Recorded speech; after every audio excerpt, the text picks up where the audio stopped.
Chers téléspectateurs, bienvenue sur Africa 24 à ce nouveau numéro de décryptage qui reçoit aujourd'hui pour vous M. Mohamed Bazoum, qui est le président du Parti nigérien pour la démocratie et le socialisme, principal parti au pouvoir. Avec lui, nous allons parler évidemment des relations entre le pouvoir et l'opposition au Niger. Quel rapport entretenez-vous avec l'opposition? Les rapports entre le pouvoir et l'opposition sont marqués par la défiance qu'entretient cette dernière depuis l'épilogue de dernières élections de l'année 2016. À l'époque, vous vous souvenez, l'opposition avait considéré que ces élections n'ont pas été organisées selon les règles qu'il fallait et qu'en conséquence, elle décidait de ne pas reconnaître les institutions qui en furent issues. Ils ont essayé de maintenir cette posture en demandant même à leurs représentants à l'Assemblée nationale de ne pas siéger. Évidemment, ceux-ci ne les avaient pas suivis, mais leur position a été marquée par cet épisode-là jusqu'à présent, et ça fait qu'ils sont aux abonnés absents à chaque fois qu'ils devaient prendre part à des choses qui relèvent de l'ordre normal du fonctionnement des institutions dont eux aussi sont partie prenante pourtant. L'opposition ne participe plus aux travaux du Conseil national du dialogue politique qu'elle accuse de jouer le faire-valoir du pouvoir. Elle conditionne son retour dans ce conseil à travers un cadre de dialogue inclusif en présence de témoins sincères et crédibles comme la CEDEAO ou encore l'Union africaine. Qu'est-ce que vous en dites? Ils n'ont qu'à créer le rapport de force pour cela. Ils n'ont qu'à voir ce qui se passe au Togo. Ils n'ont qu'à faire la même chose.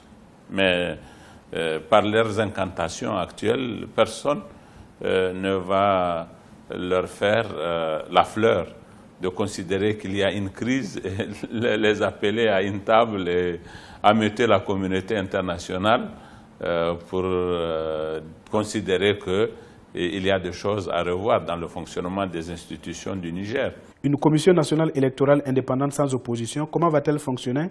Ils font un pari qu'ils ont déjà perdu, mais je ne comprends pas qu'ils s'obstinent à ne pas se rendre compte que ce pari-là, ils l'ont perdu. Ils l'ont perdu. Ils font le pari que cette politique de la chaise vide va avoir un effet de nature à déstabiliser le régime et même peut-être à y mettre fin.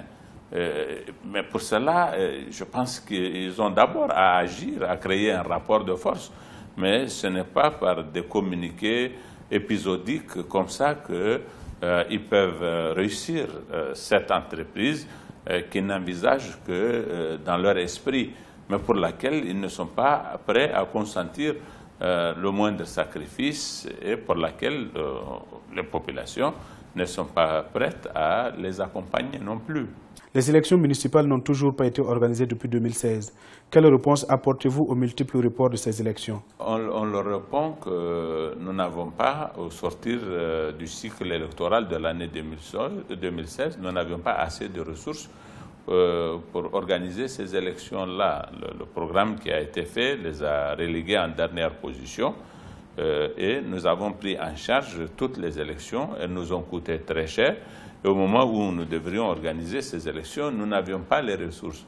Et comme il y a une demande pressante de l'opposition et de toute la classe politique que désormais nous ayons un fichier électoral biométrique, nous nous sommes dit que nous devons nous atteler immédiatement à la mise au point de ce fichier électoral et commencer par les élections municipales pour justement mettre à l'épreuve le fichier. Nous avons mis en place la CENI. La semaine prochaine ou dans 2 semaines, elle recrutera l'équipe de l'informatique qui va se charger de déterminer les termes de référence du travail que doit faire l'opérateur, qui aura la charge d'élaborer le fichier électoral biométrique.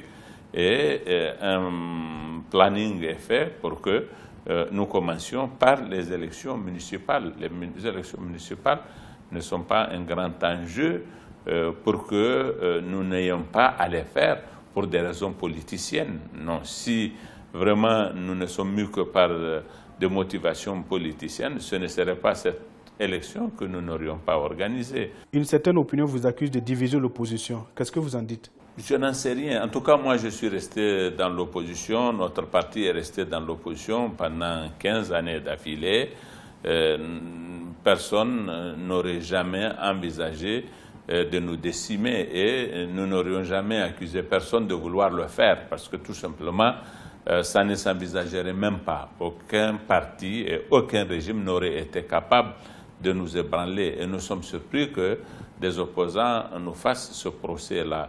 Qu'est-ce que nous avons fait pour la décimer? Le président de la République leur a demandé de venir s'associer à la gestion de l'État. Le MNSD, qui est le deuxième grand parti de la coalition, de l'opposition, avec un certain nombre de partis de moindre envergure, ont décidé de venir au pouvoir et ils sont désormais associés à sa gestion.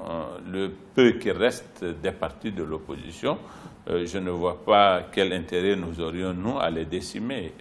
Donc, ils sont tranquilles, ils font leurs déclarations, ils demandent leur conférence nationale, et voilà. Et puis, bon, nous les encourageons à se battre. Quel est votre message à l'endroit de l'opposition? Bon, je voudrais leur dire qu'ils ont perdu un pari, et ils n'ont pas perdu la guerre.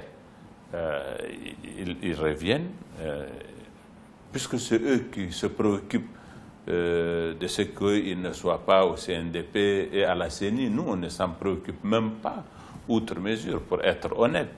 Nous avons fait notre deuil de toute possibilité que dans l'immédiat, ils reviennent. Mais s'ils ont tant que ça envie de revenir, nous leur demandons que leur place est là, qui les attend et ils seront à la CENI. Ils prendront part à la mise en place du fichier électoral et puis ils seront à l'aise pour prendre part aux futures élections. Nous serons au CNDP avec eux et ils auront cette grande tribune d'un débat inclusif dont les conclusions sont en général consensuelles pour faire valoir leur point de vue et faire en sorte que si de notre part il y a des choses qui mériteraient d'être corrigées, on profite de leur présence justement pour les corriger afin que nos institutions fonctionnent convenablement à notre satisfaction à tous.